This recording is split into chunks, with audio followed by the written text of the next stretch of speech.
Hideo கோஜிமாவோட the death standing game எத்தனை பேர் விளையாடி இருக்கீங்க? சம் இன்ட்ரெஸ்டிங்கான ஒரு கேம். நிறைய பேர் அந்த வாக்கிங் சிமுலேட்டர்னு சொல்லியிருந்தாலும் உள்ள சொல்லப்பட்ட அந்த கதை அவர் பில்ட் பண்ண அந்த உலகம்ங்கிறது கம்ப்ளீட்டாக வேற மாதிரி இருக்கும். அப்படிலாம் யாருமே யோசிச்சிருக்க கூட மாட்டீங்கன்னு நினைக்கிறேன். ஸோ அப்படிப்பட்ட ஒரு உலகத்தை பில்ட் பண்ணி சும்மா விட்டுற முடியுமா?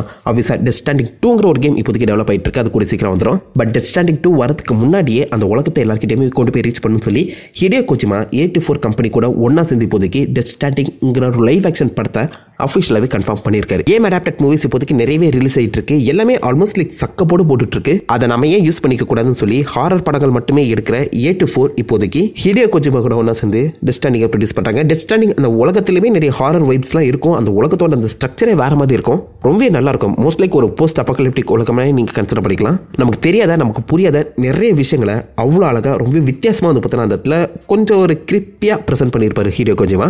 உண்மையிலே அது படம் இல்லைனா சீரிஸ் கொண்டு வர அளவுக்கு பொட்டன்ஷியல் இருக்க ஒரு கதை தாங்க. பட் அந்த கதையோட கத்தின்ஸ்லாம் நீங்கள் பார்த்தாலே கிட்டத்தட்ட அதுவே ஒரு படம் பார்க்குற மாதிரி தான் ஃபீல் ஆகும். ஏன்னா அந்த அளவுக்கு மிகப்பெரிய ஆக்டர்ஸ் எல்லாருமே உள்ளே இறக்கி வாய்ஸ் ஆக்டிங்லாம் அவ்வளோ பக்கவாக கோஜிமா பண்ணியிருப்பாரு. இப்போதைக்கு மேபி லைக் அதே ஆக்டர்ஸை வச்சு ஒரு படத்தை கூட அவர் வந்து பில்ட் பண்ணலாம். பார்ப்போம் அது என்ன மாதிரி அமைய போகுதுன்னு. யாராவது டெத் ஸ்டாண்டிங் ஃபேன்ஸ் இருக்கீங்களா? இந்த லைவ் ஆக்ஷன் படத்தை பற்றி உங்களுக்கு தான் கீழே காமிங்க.